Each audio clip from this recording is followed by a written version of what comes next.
दोस्तों, जब big B यानी अमिताभ बच्चन ने दीपिका पादुकोण से पूछा कि आपको पता कैसे चला कि आप डिप्रेशन में हो, तब दीपिका पादुकोण ने बताया कि करीबन 2015 में मुझे पहली बार ऐसा महसूस होने लगा कि मुझे ज़िंदगी जीने का कोई मन ही नहीं हो रहा है। मेरा मन बेचैन सा रहता था, बड़ा उलझा हुआ रहता था। तब दीपिका पादुकोण ने बताया कि करीबन 2015 में मुझे पहली बार कुछ एक खालीपन सा महसूस होता था। मैं गुमसुम से रहने लगी थी। मुझे काम पर जाने का मन भी नहीं हो रहा था और ज़िंदगी जीने का कोई उद्देश्य ही नहीं दिख रहा था। यहाँ तक कि मुझे कहीं पर भी घर से बाहर निकलने का भी मन नहीं हो रहा था। तो इस तरह से पता चला कि मैं डिप्रेशन में हूँ। फिर अमिताभ बच्चन ने पूछा कि फिर आपने क्या किया? तो दीपिका पादुकोण ने बताया कि उस वक्त मैं घर में एक अपना लॉनली फील करने लगी थी।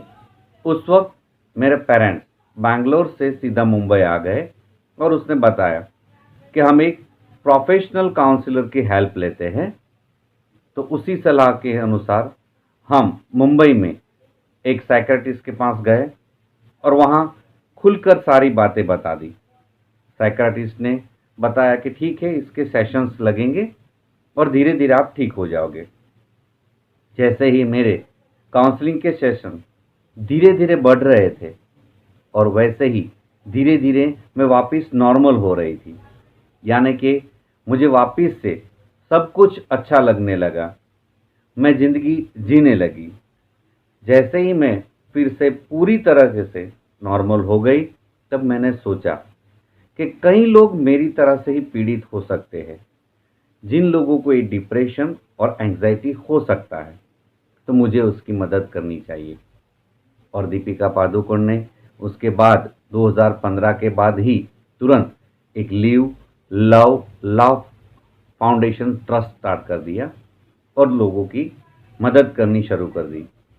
दोस्तों, ये जो स्टोरी है उसके ज़रिए हमको पता चलता है कि हमारे आसपास कई लोगों को ये डिप्रेशन और ये एंग्जाइटी हो सकते हैं। ये कोई बड़ी बीमारी नहीं है। जैसे कि हमको सर्दी और जुकाम होते हैं, वैसे हमारे मन को कभी कभी ऐसे चिंताएं, ये डिप्रेशन और एंग्जाइटी हो सकते हैं। तो जैसे ही हम डॉक्टर के पास जाते हैं और डॉक्टर हमको 2 या 3 दिन की दवाई देते हैं और हमारा सर्दी जुकाम ठीक हो जाता है, उसी तरह ये जो प्रोफेशनल काउंसलर होते हैं, ये हमको 2 या 3 सेशंस की काउंसलिंग के देते हैं और हमारे मन में जो ये डिप्रेशन है, एंग्जाइटी है, ये सब चले जाते हैं। तो ये कोई बड़ी पागलपन जैसी बीमारी नहीं है। हाँ, आपको ये चेक करना होता है कि क्या आपको अभी जो ज़िंदगी जी रहे हो उससे खालीपन लग रहा है? क्या आप बार बार उदास रहते हो? क्या आपको रोने का मन कर रहा हो? क्या आपको भी ज़िंदगी जीने का कोई मकसद नहीं मिल रहा हो? क्या आपको भूख नहीं लग रही है? क्या आपकी नींद भी चली गई है? तो दीज आर द सिम्टम्स। ये सारे लक्षण हैं एंग्जाइटी के, डिप्रेशन के। तो उसी वक्त आपको अपने आसपास जो भी कोई प्रोफेशनल काउंसलर मिले, उसकी मदद लेनी चाहिए और इस चीज़ का इलाज करना चाहिए। Thank you. Have a nice